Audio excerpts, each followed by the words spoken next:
All right, hello class. This is going to be our last video on scatter plots. Bear with me because I'm holding my phone up to my computer. So what I'm going to do is I'm going to show you how to draw a trend line. So the purpose of a trend line is to make predictions. What you're going to need for this video is a spaghetti noodle.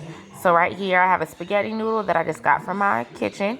If you don't have one, just take your pen or your pencil and put it up to the paper or to the screen or whatever examples that I give you. So if you look at the spaghetti noodle, I want to draw a straight line in the direction that my dots are going in. Based off the lesson last week, by looking at the scatter plot, we should be able to tell that it has a positive correlation. All right, so I'm going to put my spaghetti noodle up to the screen and try to make the line as straight as possible as I draw a trend line through the data. And that's what you call that. We're going to call it a trend line. All right, so now I'm going to remove my noodle and actually draw a line for you using the tools on Word, just so we can get a visual, because I want you to use your spaghetti noodle and make a line with your pencil. Okay? Don't touch that, Camille, okay, while I'm making this video.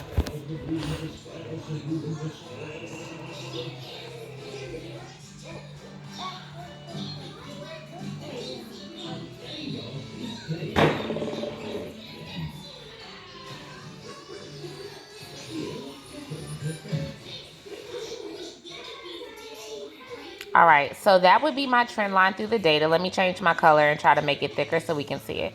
All right, so can you see that trend line? Camille, please. All right, so we can see that trend line. So an example of making predictions, if you're looking at the scatter plot, you see that we're comparing temperature to the sales outside. So as the temperature increases, our amount of sales are going to increase. That's what makes a positive graph. As the temperature increases, the sale increases. That's why it results in a positive graph. For questions regarding trend lines, they might ask you something like, what would the sales look like if the temperature was 26 degrees? So by looking at our scatter plot, there is no dot at 26 degrees. So if you look at 26, this is where our 26 is. There's no dot there. So really all we can do is make a prediction.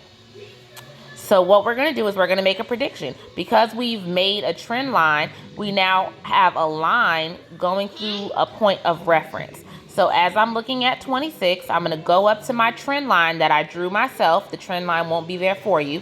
And then I'm going to slide over to my y-axis to see about how much that would be.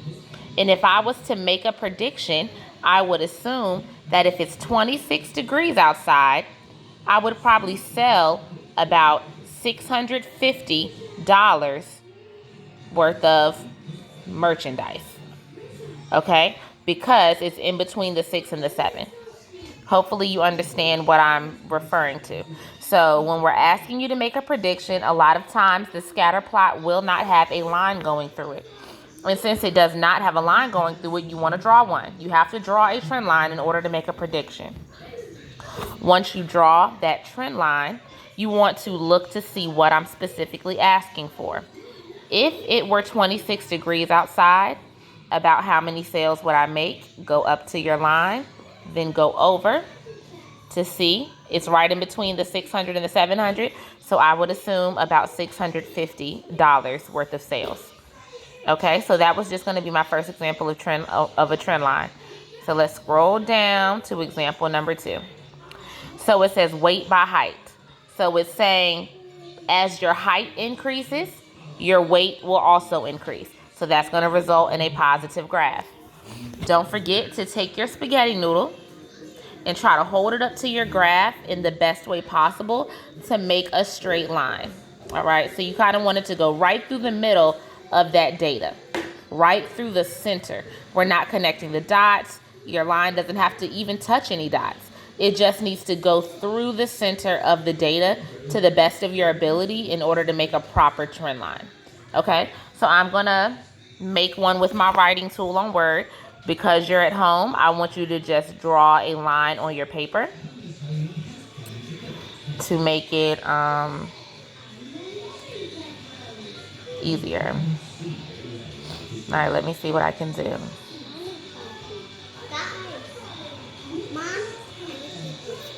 I understand that, sweetie, and I'm making okay, Camille, I'm doing something, honey. Okay. Okay. So once again, I'm going to change the color and try to make it more bold. All right, good. So that is the trend line that I drew for my data. Just trying to draw a straight line going right through the center of your data. We just have a straight line going right through the center of your data.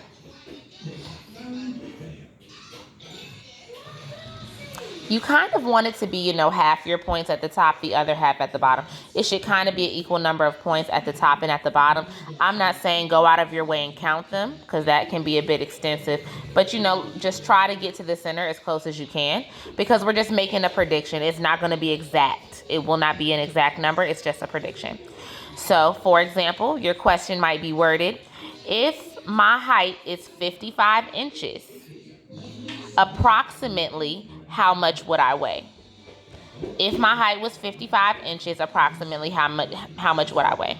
So you want to look to see where 55 is. My height is 55. Go up to your trend line. Go up to your trend line and then go over to see how much you would approximately weigh. If I was 55 inches, I would think that it's safe to say that I would approximately be 70 pounds. We're just going to assume that that's supposed to be pounds. All right, so if I'm 55 inches, I would assume that I would approximately be 70 pounds because I'm right here in between 60 and 80. I hope my finger isn't too big, y'all. But that's why when you're doing it at your house, try to use like a pencil or something. Go up to the trend line, then go over to your y-axis to see what your answer would be.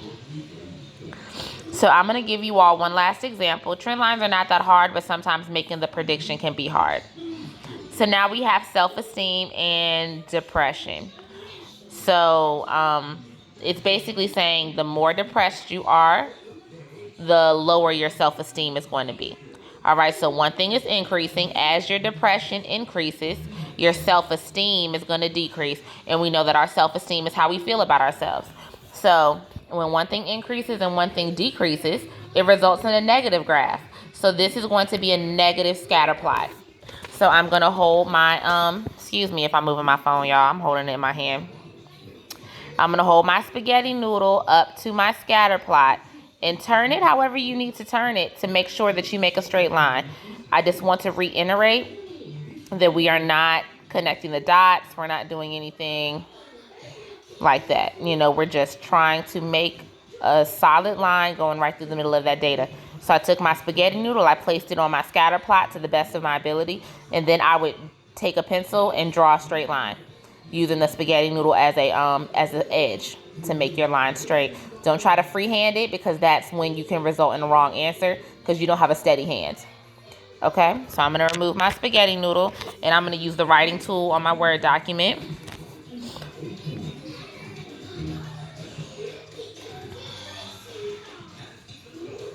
No, hold on. Something's not right.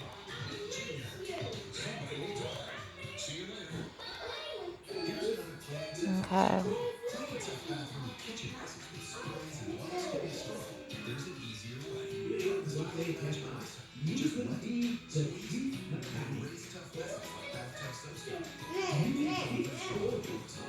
Hold on, I'm going to make that line again. I don't think that that's quite accurate.